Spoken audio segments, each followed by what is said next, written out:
Assalamualaikum warahmatullahi wabarakatuh. Selamat malam teman-teman. Perkenalkan, saya Yusuf Alvin. Di sini saya akan mempresentasikan tentang diagnosa non kelistrikan. Diagnosa non kelistrikan sendiri memiliki arti yaitu sebuah kombinasi dari diagnosa secara visual atau kelistrikan dan diagnosa tingkat lanjutan apabila secara visual tidak ditemukan suatu masalah atau penyebab masalahnya. Dalam diagnosa non kelistrikan sendiri memiliki beberapa tahapan untuk melakukan atau mendeteksi suatu masalah, yaitu yang pertama dengan tes tekanan, yang kedua tes temperatur, dan yang ketiga tes kebocoran. Nah, di sini saya akan menjelaskan tentang tes tekanan.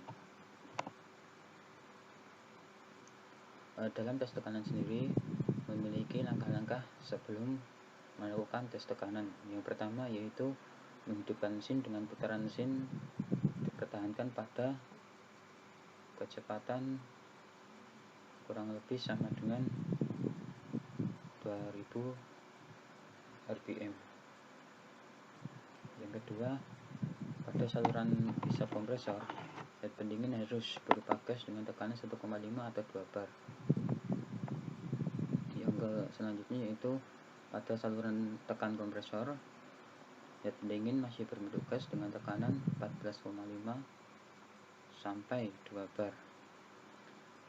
Dalam besar tekanan ini juga berlaku pada saat masuk ke katup ekspansi. Head pendingin yang berubah bentuk dari gas menjadi cair yang didinginkan oleh kondensor. Selanjutnya, tekanan diturunkan oleh katup ekspansi. Dalam evaporator, pendingin mengambil panas. Selanjutnya, dihisap kembali oleh saluran hisap kompresor menjadi gas. Proses itu berulang terus-menerus selama tes tekanan ini dilakukan. Nah, selanjutnya langkah ketiga adalah mendeteksi tekanan dengan alat yang bernama manometer. Alat ini memiliki bentuk dua jarum, jadi yang menunjukkan suatu tekanan itu rendah dan suatu tekanan itu tinggi. Nah, sini akan membahas tentang kasus atau masalah pada sistem AC yang dideteksi dengan menggunakan alat manometer. Yang pertama, kedua manometer menunjukkan tekanan yang lebih rendah dari semestinya. Bisa dilihat itu tekanannya di bawah semestinya. Dalam hal ini disebabkan karena suatu tekanan pada saluran tekan dan saluran hisap kompresor menunjukkan volume yang beredar berkurang. Karena jika kekurangan zat pendingin akan mengakibatkan sistem AC tidak bekerja secara efisien, dan apabila tekanan tinggi maka itu terjadi saringan kotor sehingga harus dibersihkan. Dan pada problem nomor 1 ini solusi atau penyelesaian masalahnya yaitu dengan menambah zat pendingin atau freon, dan apabila salurannya kotor maka dibersihkan atau diganti dengan yang baru.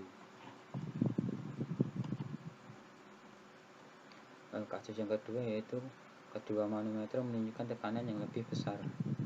Nah, penyebabnya sendiri yaitu ini yang tadi karena terlalu rendah yaitu zat pendinginnya kurang, ya. Yang ini zat pendinginnya terlalu banyak. Dan yang kedua itu pendingin kondenser yang kurang baik. pendingin kondensor yang kurang baik, ini menyebabkan temperatur evaporator juga menjadi naik, sehingga tekanan pipa pada katup ekspansi akan naik pula, yang mengakibatkan katup ekspansi selalu membuka.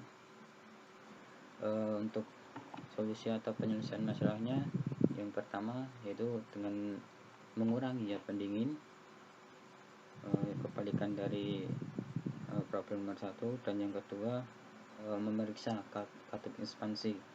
Apabila kotor, maka harus dibersihkan dan diganti dengan yang baru.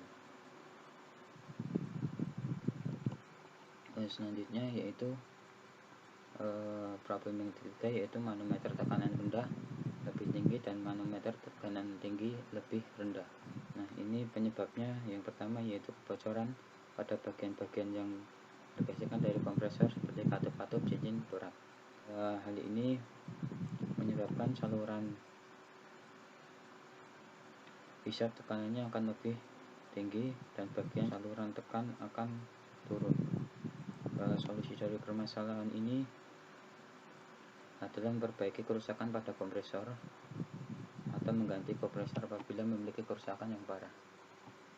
Terima kasih dari saya, akan dilanjutkan oleh teman saya.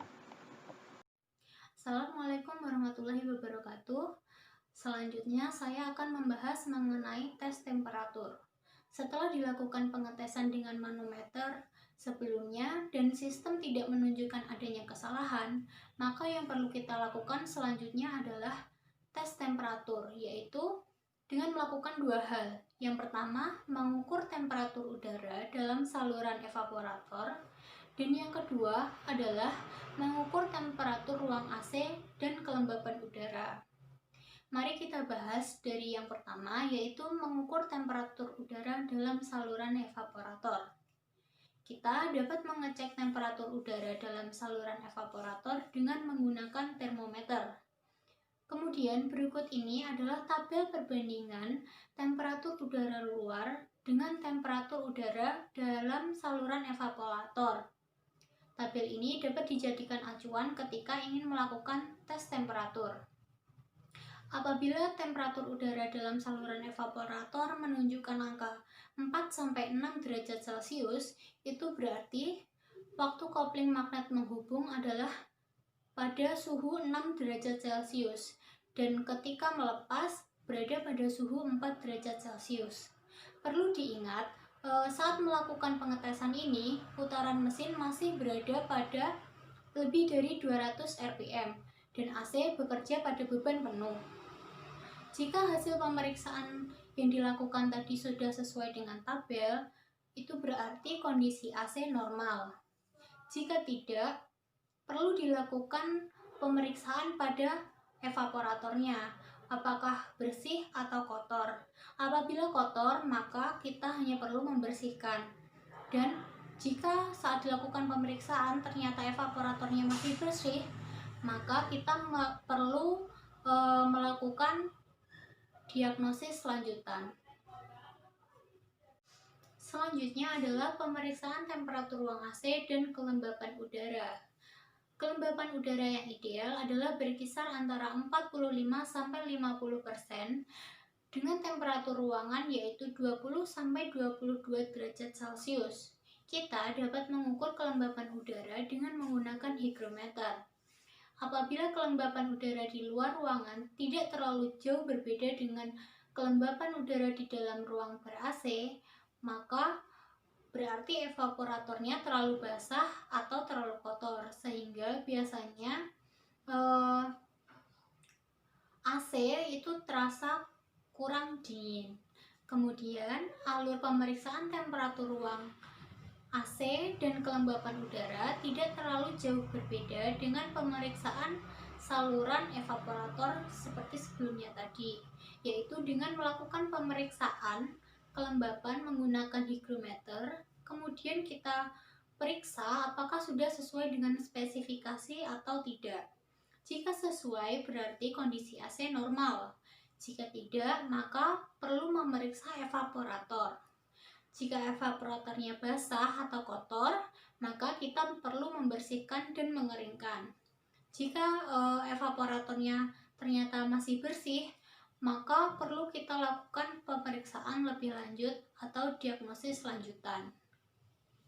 Selanjutnya akan diteruskan oleh teman saya.